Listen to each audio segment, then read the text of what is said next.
তো আমাদেরকে প্রশ্ন করে যে বশীকরণে যে আপনারা পুতুল বাঁধেন এর কার্যকারিতা কি এবং বশীকরণের ক্ষেত্রে পুতুল বাটা কতটুকু কার্যকারী হয়, এর গুরুত্ব কতটুকু? আসলে পুতুল বান কিভাবে কাজ করে এটাকে জানতে হবে। পুতুল বান মূলত একটা আধ্যাত্মিক জগতের জিনিস, যা আমি আপনাদেরকে বুঝাতে পারবো না। যেমন বিদ্যুৎ দেখা যায় না, আপনি একটা বিদ্যুতের তার ধরে দেখেন, কারেন্টের তার ধরে দেখেন বিদ্যুতের অস্তিত্ব আছে কিনা। তেমনি এই আধ্যাত্মিকতা ঠিক এরকমই। এই পুতুল বানটা সাজাতে গেলে হয় ব্যক্তির নখ লাগে, মানে হাতের নখ, নতুবা চুল, ব্যবহার করা কাপড়, এগুলো কিছু না পাওয়া যায় তাহলে ছবি লাগবে, ওই ব্যক্তির ছবি দিয়ে পুতুলটা সাজাতে হয় বিভিন্ন পদ্ধতি অবলম্বন করে। সাজানোর পর এই পুতুলটাকে জাগ্রত করতে হয়। জাগ্রত না করলে সে পুতুল কাজ করবে না। জাগ্রত করার পরে সর্বপ্রথম পুতুলটাকে সিদ্ধি করে নিবে, সিদ্ধি করার পর পুতুলটাকে জাগ্রত করতে হবে। আর জাগ্রত করার পর এই পুতুলটা কবরে স্থাপন করতে হয় অথবা শ্মশানে। আমরা জানি যে মানুষ মারা যায়, কিন্তু মানুষের সঙ্গে যে কারের জিনটা থাকে এটা মরে না, এটা থেকে যায়। তো যখন আপনি এই পুতুলটা সিদ্ধ করে জাগ্রত করে কবরে অথবা শ্মশানে যখন স্থাপন করবেন, তখন ওই শ্মশানে যে লাশগুলো পোড়া হয়েছে এদের যে কারিন জিনগুলো আছে, এই কারিন জিনগুলো চালান হয়ে যায় ব্যক্তির নিকট যার উপরে আপনি কাজ করেছেন। চালান হয়ে গিয়ে ওই ব্যক্তির সঙ্গেকার যে কারিন জিন থাকে, ওই ব্যক্তির সাথেও কারিন জিন আছে, প্রত্যেকটা লোকের সাথে তো কারিন জিন আছে, তখন ওই ব্যক্তির কারিন জিনটাকে বশ্যতা স্বীকার করাইয়া যে ব্যক্তি কাজ করে নিচ্ছে তার কারিন জিনের সাথে মিল তৈরি করে দেয়। যখন ওই দুইজনের কারিন জিন যখন মিলিত হয়ে যায়, তখন ব্যক্তিগুলো আপনা আপনি মিলিত হয়ে যায়, তখন দুইজনের মধ্যে মিল মহব্বত তৈরি হয়। মূলত পুতুল বানগুলো এইভাবেই কাজ করে। আমি একটা হাদিস আপনাদেরকে শোনাই। হাজ্জাজ বিন ইউসুফ এক সময় তার সামনে একজন ব্যক্তিকে উপস্থিত করা হলো, সে ব্যক্তি ছিল জাদুকর। আসলে ব্যক্তিকে জিজ্ঞেস করা হলো তুমি কি জাদুকর? তখন ওই ব্যক্তি বলল না, আমি জাদুকর নই। তখন সে বলল আচ্ছা। হাজ্জাজ বিন ইউসুফ কিছু কঙ্কর নিল, অর্থাৎ পাথর, নুড়ি পাথর হাতের মধ্যে নিয়ে কঙ্করগুলো গণলো। গণার পরে ওই ব্যক্তিকে জিজ্ঞাসা করলো আচ্ছা বলো তো আমার হাতের মধ্যে কয়টি কঙ্কর আছে? তখন ওই ব্যক্তি বললো যে আপনার হাতের মধ্যে এই কয়টি কঙ্কর আছে বা এই কয়টি পাথরের দানা আছে। তারপরে তিনি আবার এক মুঠো কঙ্কর নিলেন, নিয়ে বললো যে আচ্ছা বলো তো দেখি এর মধ্যে কয়টি কঙ্কর আছে? তখন ওই ব্যক্তি বললো যে না, আমি বলতে পারবো না এর মধ্যে কয়টি কঙ্কর আছে বা কয়টি পাথরের টুকরা আছে। তখন হাজ্জাজ বিন ইউসুফ জিজ্ঞাসা করলো যে তুমি এর আগেরটা বললা, বসো, তুমি এর আগেরটা বললা কিন্তু এটা বলতে পারলে না কেন? বলে আসলে আপনি প্রথমবার যখন কঙ্করগুলো নিয়ে গণনা করছিলেন, তখন আপনার সঙ্গে যে কারিন জিন আছে, ওই কারিন জিনও আপনার সঙ্গে গণনা করছে, এবং গণনা করে আপনার ওই কারিন জিন আমার কারিন জিনকে বলে দিছে যে এই কটা কঙ্কর আছে বা এই কটা কি পাথরের দানা আছে। হ্যাঁ, তখন ওই কারিন জিনটা আমাকে আবার বলে দিছে, আমার কারিন জিনটা আমাকে বলে দিছে এই কটা পাথরের দানা আছে, আর আমি আপনাকে কি বলতে পারছি যে এই কটা পাথরের দানা আছে। আর দ্বিতীয়বার তখন আপনি নিয়ে যখন আমাকে জিজ্ঞাসা করেছিলেন তখন আপনি গণেন নাই, যার কারণে আপনার কারিন জিনও জানে না কয়টি পাথর আছে, আর আপনার কারিন জিন আমার কারিন জিনকে জানাতে পারে না কয়টা পাথর আছে, আর আমিও জানতে পারিনি। তো ইহা থেকে প্রমাণিত হয় যে কারিন জিনের দ্বারা অনেক কিছু করা সম্ভব। এরকম পুতুল বান, টাকি মাছ চালান, শিং মাছ চালান, যজ্ঞ চালান, জিন চালান, যত ধরনের চালান আছে সব চালানই কিন্তু কাজ করে কারিন জিনের মাধ্যমে। এবং আপনাকে বিশ্বাস করতে হবে যে আপনার সঙ্গে একজন কারিন জিন থাকে, কারণ নবী করিম সাল্লাল্লাহু আলাইহি সাল্লামের অসংখ্য হাদিস দ্বারা প্রমাণিত যে প্রত্যেক ব্যক্তির সঙ্গে একজন কারিন জিন আছে। আসলে এই তথ্যগুলো সবাই প্রকাশ করতে চায় না বা কেউ জানেই না, অনেক তান্ত্রিক আছে যারা জানেই না। হ্যাঁ, আর যারা জানে তারা আবার প্রকাশ করতে চায় না, গুপ্ত বিদ্যা, কারণ এগুলো গোপন জিনিস। আমি যেমন আজকে আপনাদেরকে বুঝিয়ে দিলাম পুতুল কিভাবে কাজ করে। পুতুল মূলত কারিন জিনের মাধ্যমেই কাজ করে। তাবিজ কিভাবে কাজ করে সংক্ষেপে আমি বলেছি। তাবিজ কিভাবে কাজ করে, প্রত্যেকটা তাবিজের সাথে একজন করে মুয়াক্কিল আছে।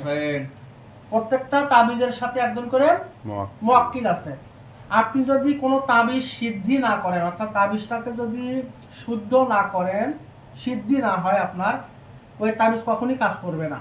আর যখন তাবিজটা সিদ্ধি করবেন আপনি, তখন আপনি ওই তাবিজটার সঙ্গে একদম কারিনজি নিযুক্ত হয়ে যায়। তখন এই তাবিজটা যখন আপনি লিখবেন, লিখে তাবিজটা যখন আপনি সিদ্ধ করে যখন জায়গা মতো খাটাবেন, তখন ওই তাবিজের সঙ্গে থাকা কারিন জিন অর্থাৎ মুয়াক্কিল জিন, তাবিজের সাথে থাকা মুয়াক্কিল জিন ওই ব্যক্তির কারিন জিনের সাথে যোগাযোগ স্থাপন করে কারিন জিনের দ্বারা এই ব্যক্তির কারিন জিনের সাথে একত্রে মিলিত করে দিয়ে মিল মহব্বত তৈরি করে দেয়। ঠিক বিচ্ছেদ এইভাবেই করা হয়, বিচ্ছেদের কাজগুলো ঠিক এইভাবেই হয়ে থাকে। মন্ত্র কিভাবে কাজ করে, মন্ত্র এক ধরনের শক্তি, মন্ত্র হলো এক ধরনের শক্তি যাকে বলা হয় বাক্য শক্তি। যেমন আমি আপনাদেরকে উদাহরণ দিয়ে বোঝাতে পারি, আদালতে বিচারক বিচার করতেছে, বিচার করার সময় তিনি কিন্তু সাক্ষীদের সাক্ষ্য গ্রহণ করে। একটা কথার কারণে একটা ব্যক্তির ফাঁসি হয়ে যায়, আবার একটা কথার কারণে একটা ব্যক্তি বেকসুর খালাস পায়, একটা বাক্যের কারণে বা একটা কথার কারণে। এই কথাটা যদি এমন হয় যে ব্যক্তির পক্ষে গেল, তাহলে ব্যক্তি বেকসুর খালাস পায়, আর ব্যক্তির বিপক্ষে গেল তাহলে ব্যক্তি ফাঁসিতে ঝুলতে হয়। কিসের কারণে? কথার কারণে। কিসের কারণে? কথার কারণে। ঠিক তেমনি মন্ত্র এইরকম একটা শক্তি, যে শক্তির দ্বারা অনেক কিছু করা সম্ভব। যেমন আমরা মন্ত্রের মধ্যে বিভিন্ন সময় বিভিন্ন দোহাই দিয়ে থাকি, বিভিন্ন সময় বিভিন্ন নামের বিভিন্ন ব্যক্তির দোহাই দিয়ে থাকি। যেমন আপনাকে একজন ব্যক্তি বলল যে আপনি যদি এই কাজটা না করিস বা না করেন তাহলে আপনার বাপ মায়ের মরা মুখ দেখবেন, তখন কিন্তু আপনি সে কাজটা করতে বাধ্য হবেন। কথা বোঝেন নাই?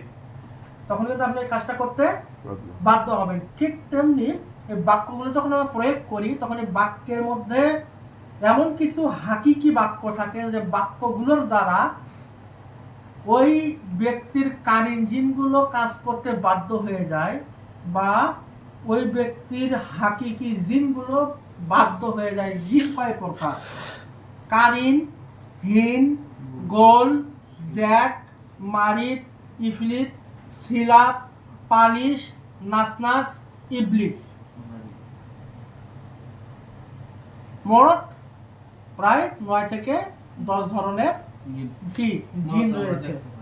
হ্যাঁ, এরা আমরা হাদিস থেকে যা পাই, এই 10-12 ধরনের জিন আমাদের মধ্যে চলাফেরা করে। জিন সত্য জিন নামে আল্লাহ কোরআনে একটা সূরাও নাযিল করছে, প্রায় 56টি আয়াত আছে জিনের উপরে।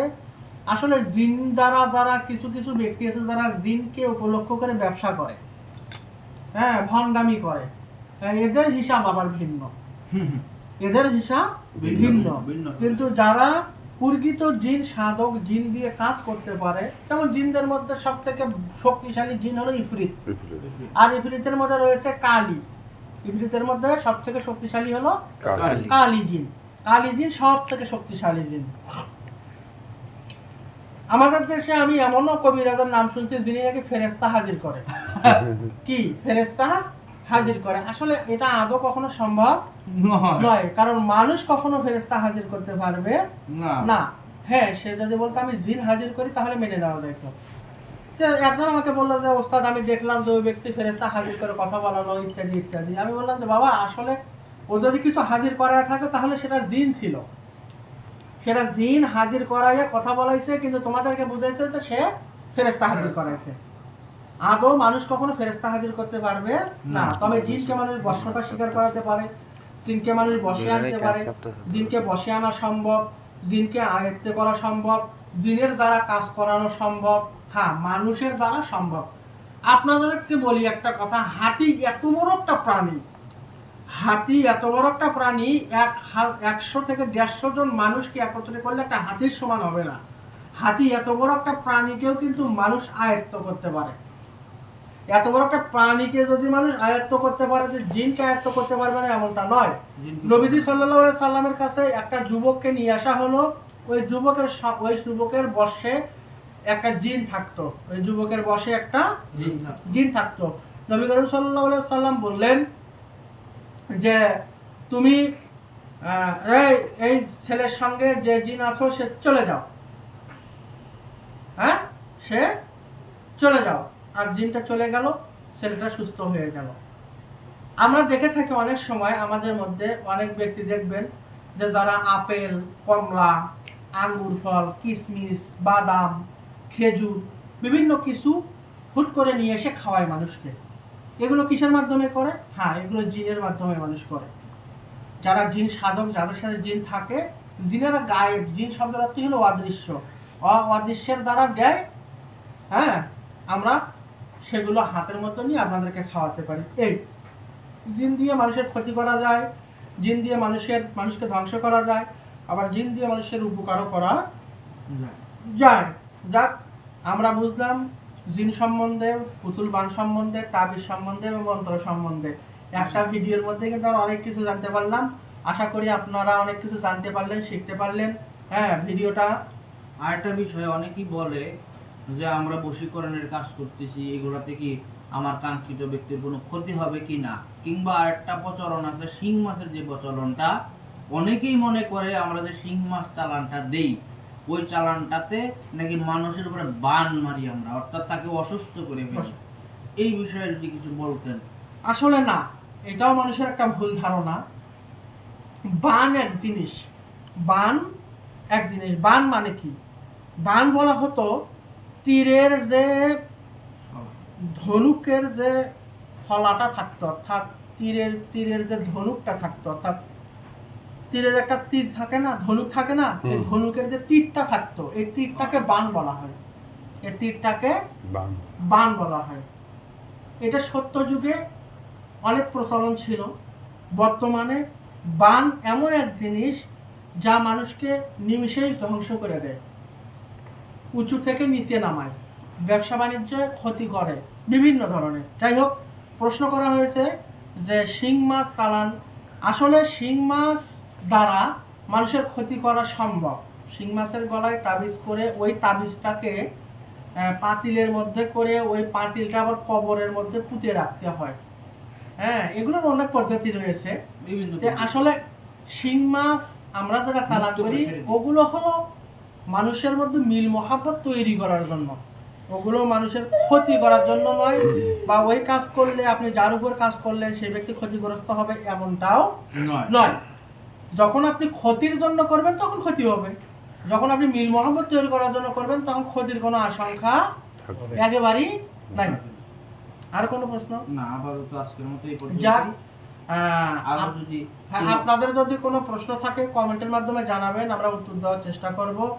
ভিডিওটা বেশি বেশি করে শেয়ার করে দিবেন, অন্যদেরকে জানার সুযোগ করে দিবেন।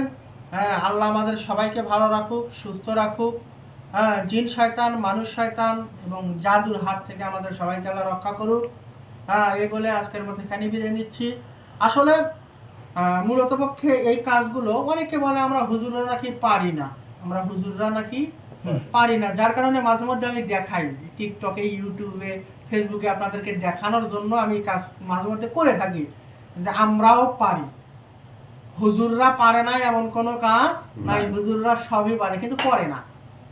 হুজুররা সবই পারে কিন্তু করে না। আল্লাহ আমাদের সবাইকে বোঝার তৌফিক দান করুক, আমিন। সুবহানাকা আল্লাহুম্মা ওয়া বিহামদিকা আশহাদু আল্লা ইলাহা ইল্লা আনতা আস্তাগফিরুকা ওয়া আতুবু ইলাইক ওয়া আখিরু দাওয়ানা আলহামদুলিল্লাহি রাব্বিল আলামিন। আসসালামু আলাইকুম ওয়া রাহমাতুল্লাহি তাআলা ওয়া বারাকাতুহু।